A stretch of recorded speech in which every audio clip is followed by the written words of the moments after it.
இன்றைக்கு சங்கீதம் 12ஆம் சங்கீதத்தில் 5ஆம் வசனம்.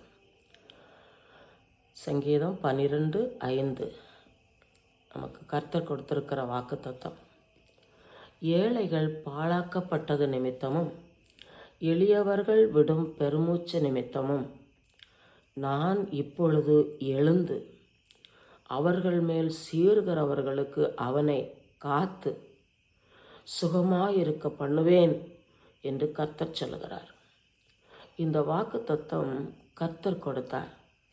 இந்த மாதத்திற்கு மட்டுமல்ல, நம்முடைய வாழ்க்கையிலே கர்த்தர் நம்மை காத்து சுகமாயிருக்க பண்ணுகிறவர் என்று நமக்கு வாக்கு பண்ணுகிறார்.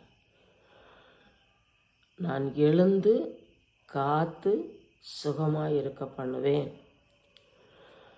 இந்த சங்கீதம் பாவிகள், துன்மார்க்கர், தேவனுடைய பிள்ளைகளுக்கு விரோதமாய் செய்கிற பொல்லாப்புகளை நிமித்தம் தேவ பிள்ளைகள் சஞ்சலப்பட்டு வியாகுலப்பட்டு கர்த்தரை நோக்கி கூப்பிடும்போது தேவன் அவர்களுடைய பெருமூச்சை கேட்டு அவர்களுடைய ஜெபங்களுக்கு பதில் கொடுத்து அவர் வாக்கு பண்ணுகிறார்.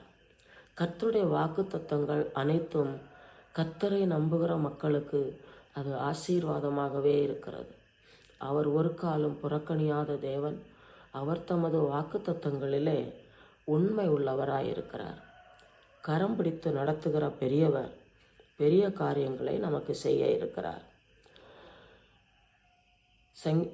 சங்கீதம் யாத்திராகம புஸ்தகம் 2ஆம் அதிகாரம் 24வது வசனத்தை வாசிக்கிறேன். யாத்திராகம புஸ்தகம் 2ஆம் அதிகாரம் 24வது வசனத்தை வாசிக்கிறேன்.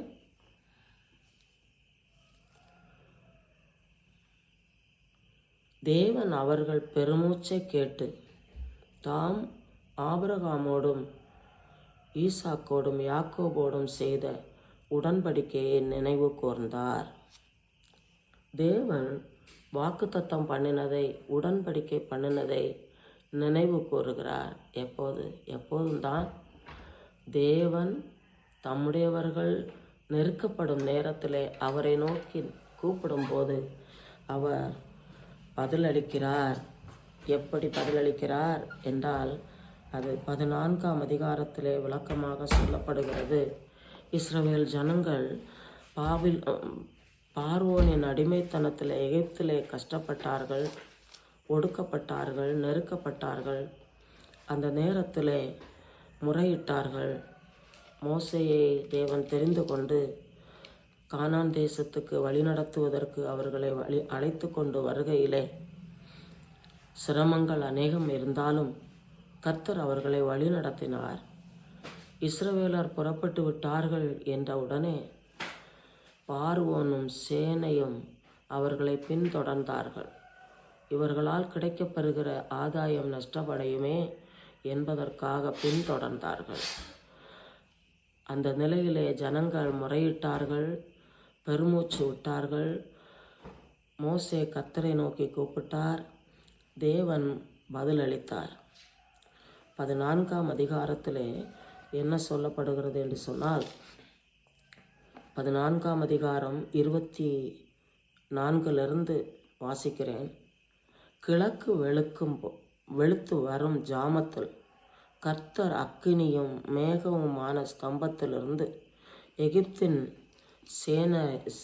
சேனையை பார்த்து அவர்கள் சேனையை கலங்கடித்து அவர்களுடைய இரதங்களிலிருந்து உருளைகள் கழலவும் அவர்கள் தங்கள் இரதங்களை வருத்தத்தோடு நடத்தவும் பண்ணினார். அதைத் தொடர்ந்து 27ஆம் வசனத்தை வாசிக்கிறேன். அந்தபடியே மோசே தன் கையை சமுத்திரத்தின் மேல் நீட்டினான். விடியற்காலத்தில் சமுத்திரம் பலமாய் திரும்பி வந்தது. எகிப்தியர் அதற்கு எதிராக ஓடும் போது கர்த்தர் அவர்களை கடலின் நடுவிலே கவிழ்த்து போட்டார். ஜலம் திரும்பி வந்து இரதங்களையும் குதிரை வீரரையும் அவர்களுக்கு பின்னாக சமுத்திரத்தில் பிரவேசித்திருந்த பார்வோனுடைய இராணுவம் அனைத்தையும் மூடிக்கொண்டது. அவர்களில் ஒருவனும் தப்பவில்லை. கர்த்தர் நீதிபரர், நீதியாய் தீர்ப்பு செய்கிறவர், அதிசயம் செய்கிறவர், வேண்டிக் கொள்ளுகிறதற்கும் நினைக்கிறதற்கும் மிகவும் அதிகமாய் பதிலளித்து கர்த்தர் தம்முடைய நாமத்தை மகிமைப்படுத்தி இருக்கிறார். இன்றும் மகிமைப்படுத்த கூடவே இருக்கிறதுரா நமக்கு கிடைத்ததான பெரிய பாக்கியம். இது நமக்கு புதிதான சம்பவம் அல்ல. இஸ்ரவேல் ஜனங்களுக்கு கர்த்தர் செய்த அதிசயம். நமக்கு முன்னும் பின்னும் வலதுபுறமும் இடதுபுறமும் பாதுகாப்பு கொடுத்து உன்னதமானவருடைய சட்டைகளின் கீழ் அடைக்கலமாய் பாதுகாத்து அவர் சுமந்து தப்புவிக்கிறாரே. பாதுகாப்பு, அவருடைய பாதுகாப்பு மிக விலையேறப்பெற்றது என்று இந்த வசனத்தில் நாம் பார்க்கிறோம். சங்கீதம் 38:6 முதல் சில வசனங்களை வாசிக்கிறேன். சங்கீதம் 38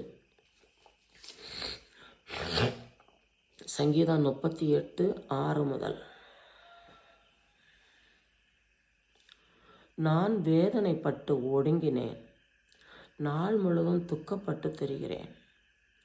என் குடல்கள் எரிபந்தமாய் எரிகிறது, என் மாம்சத்தில் ஆரோக்கியம் இல்லை. நான் பலனற்று போய் நொறுக்கப்பட்டேன், என் இருதயத்தின் கொந்தளிப்பினால் கதறுகிறேன். ஆண்டவரே, என் ஏங்கல் எல்லாம் உமக்கு முன்பாக இருக்கிறது, என் தவிப்பு உமக்கு மறைவாய் இருக்கவில்லை. தேவ பக்தனாகிய தாவீது பாடும்போது தான் அனுபவித்த நெருக்கங்கள், கஷ்டங்கள் எல்லாவற்றிலும் கர்த்தர் தான் அவருக்கு வலது பார்சத்தில் இருந்து பாதுகாத்தது. இன்றைக்கு நம்முடைய வலது பார்சத்தில் அவர் இருக்கிறார். தாவீது சொல்லும்போது என்ன சொல்லுகிறார்? அவர் என் வலது பார்சத்தில் இருக்கிறபடியால் அசைக்கப்படுவதில்லை. இந்த நாளிலே யார் ஒருவர் வேதனையோடு கலக்கத்தோடு இருந்தாலும் கர்த்தரை நம்புகிறவர்களுக்கு பாதுகாப்பு இருக்கிறது என்று கர்த்தர் பேசுகிறார். ஏழைகள் பாழாக்கப்பட்டது நிமித்தம், எளியவர்கள் பெருமூச்சு நிமித்தம் நான் இப்பொழுது எழுந்து என்று சொல்கிறார். சாதாரணமான வார்த்தைகள் அல்ல கர்த்தர் பேசுகிறது. அவர் அநேக வார்த்தைகளை வேதாகமத்திலே நமக்கு தந்திருக்கிறார். வாசித்து தியானிக்கும் போது அந்த வசனங்களினூடே நம்மை உணர்த்துகிறார், நமக்கு பேசி தைரியப்படுத்துகிறார். அதை தொடர்ந்து இன்றைக்கு நம்மை நடத்துவது என்னன்னா, அவர் இருந்த இடத்தில் அல்ல, அவர் எங்கே இருக்கிறார்? உன்னதமானோடைய வலது பார்சத்தில் வீற்றிருக்கிறவர் எழுந்து என்று சொல்லப்படுகிறது. தேவ பிள்ளைகள் பாடுபடும்போது அவர் கவனிக்கிறார். அதிலும் விசேஷமாக அவரை கூப்பிடும்போது அவர் எழுந்து அவர்கள் கூப்பிடுதலுக்கு பதிலளிக்கிறார் என்று சொல்லப்படுகிறது. 34 சங்கீதம் 6 வசனத்தை வாசிக்கிறேன். இந்த ஏழை கூப்பிட்டான், கர்த்தர் கேட்டு அவனை அவன் இடுக்கண்களுக்கு எல்லாம் நீங்களாக்கி ரட்சித்தார். இப்படித்தான் கர்த்தர் செய்கிறார். அவர் இடுக்கண்களுக்கு எல்லாம் நீங்களாக்கி ரட்சித்து விடுதலை செய்கிற கர்த்தர்.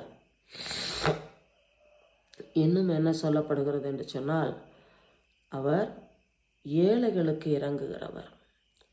ஏழைகள் என்று சொன்னால் நாம் பார்க்கிற பிச்சைக்காரர்கள் என்று நினைத்து விடக்கூடாது. பிச்சைக்காரர்கள் பிச்சை எடுத்து பாவம் செய்கிறார்கள்.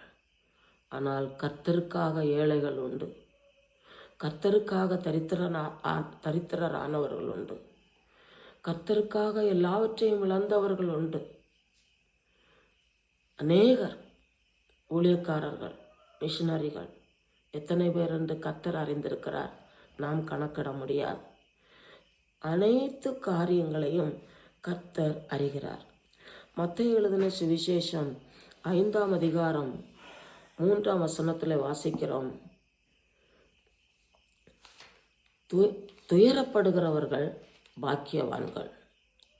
என்ன துயரம் என்றால், இந்த மாதிரி கஷ்டப்படுகிறவர்களுக்காக ஏங்கலோடு அல்லது நாம் தேவனுடைய பிள்ளைகளாக இருக்கிற நிலையிலே நெருக்கப்படுகிற நேரங்களிலே கர்த்தர் நம்மை காண்கிறார், நமக்கு அவர் உதவி செய்யும்படி கூட இருக்கிறார் என்று தாகத்தோடு கூப்பிடுகிற நேரத்திலே அவர் கவனிக்கிறார் என்று இந்த வசனத்திலே நான் பார்க்கிறோம். ஆவியில் எளிமை உள்ளவர்கள் பாக்கியவான்கள், துயரப்படுகிறவர்கள் பாக்கியவான்கள். ஆவியில் எளிமை உள்ளவர்கள் என்பதற்கு புவர் இன் த ஸ்பிரிட் என்று ஆங்கிலத்தில் பார்க்கிறோம்.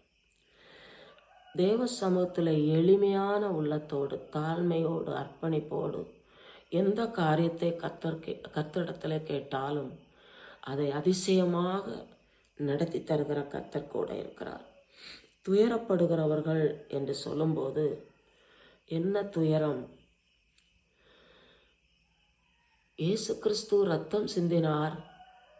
அவருடைய ஒவ்வொரு துளி இரத்தமும் மனுக்குலத்தின் பாவத்தை ரட்சிக்கக்கூடியது, மன்னித்து ரட்சிக்கக்கூடியது. மனுக்குலம் மீட்கப்பட வேண்டுமே, நரகத்துக்கு போய்விடக்கூடாதே என்று துயரத்தோடு கூப்பிடுகிற துயர சத்தம். இந்த துயர சத்தங்களுக்கு கர்த்தர் பதிலளிப்பார். என்றைக்கும் கேளாதவர் போல் இருக்கிறவர் அல்ல. அவருடைய கோபம் பற்றி எரியும். கர்த்தரை நோக்கி கூப்பிடுகிறவர்கள் பாக்கியவான்கள். கர்த்தர் இரக்கம் பாராட்டுகிற தேவன் என்பதை கர்த்தர் நமக்கு அறிவிக்கிறார். 36ஆம் சங்கீதத்திலே, சங்கீதம் 36 8, 9 வசனங்களை வாசிக்கிறேன். சங்கீதம் 36 8, 9. உமது ஆலயத்தில் உள்ள சம்பூரணத்தினால் திருப்தி அடைவார்கள், உமது பேரின்ப நதியினால் அவர்கள் தாகத்தை தீர்க்கிறீர். நம்முடைய தேவனாகிய கர்த்தர் பேரின்ப நதி, பேரின்பம் நதி, நதி அவ்வளவாய் நம்மோடு கூட இருக்கிறார். அவருடைய அன்பு நதி அவ்வளவாய் நம்மை தாங்குகிறது, வழி நடத்துகிறது. அவர் நமக்கு செலுத்துகிற அனைத்து நன்மைகளும் நதி அவ்வளவா இருக்கிறது. ஆலயத்தில் உள்ள சம்பூரணம் நம்மை திருப்தி செய்யப்படுகிறது. பேரின்ப நதியினால் அவர்கள் தாகத்தை தீர்க்கிறீர் என்று சொல்லப்படுகிறது. ஆகையினாலே துயரத்திற்கு அவர் பதிலர் தருவார். அவர் சும்மா இருக்க மாட்டார். அவர் எழுந்து அவன் மேல் சீறுகிறவர்களுக்கு அவனை காத்து, இஸ் த ப்ரொடெக்டர். அவர் காத்து எந்த அளவுக்கு பாதுகாப்பு தேவையோ பாதுகாப்பு கொடுக்கிறது மட்டுமல்ல, அவர்களுக்கு உதவி செய்கிறேன் என்று வாக்கு பண்ணி இருக்கிறார். நான் எழுந்து அவர்களுக்கு உதவி செய்வேன். இன்னும் ஆமோஸ் தீர்க்க தரிசன புஸ்தகத்திலே ஒரு வசனம் சொல்லப்படுகிறது. ஆமோஸ் தீர்க்க தரிசன புஸ்தகம் 5ஆம் அதிகாரத்திலே 12 முதல். ஆமோஸ் 5ஆம் அதிகாரம்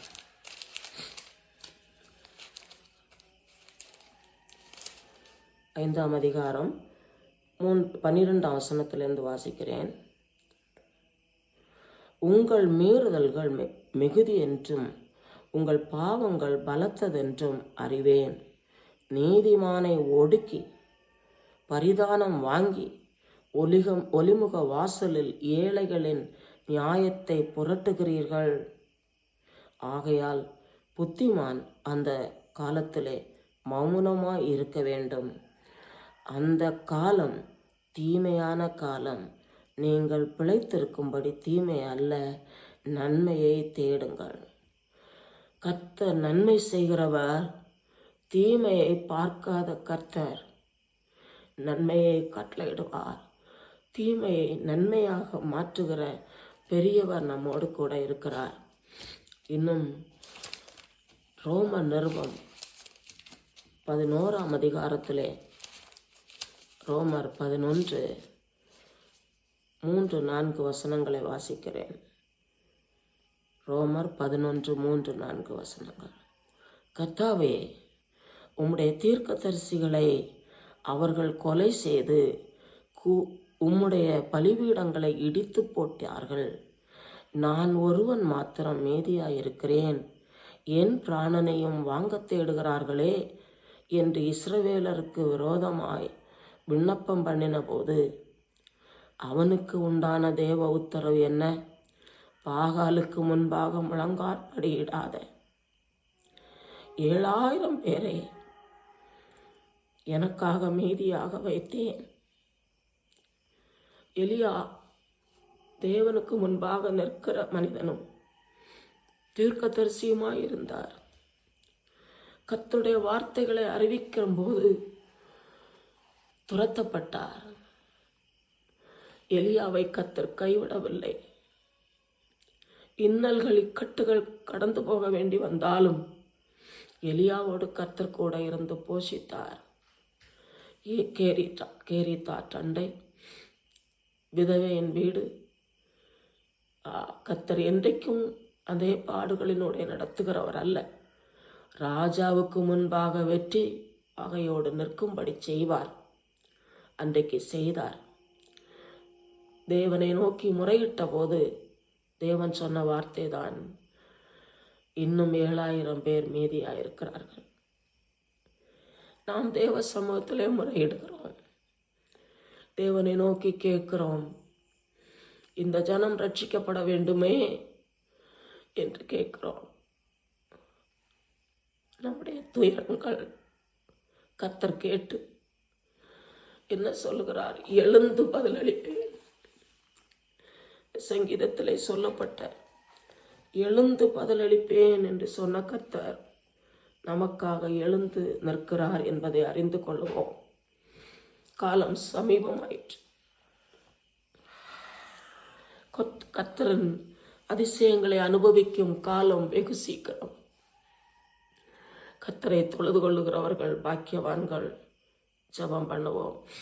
அல்லேலூயா. கர்த்தருக்கு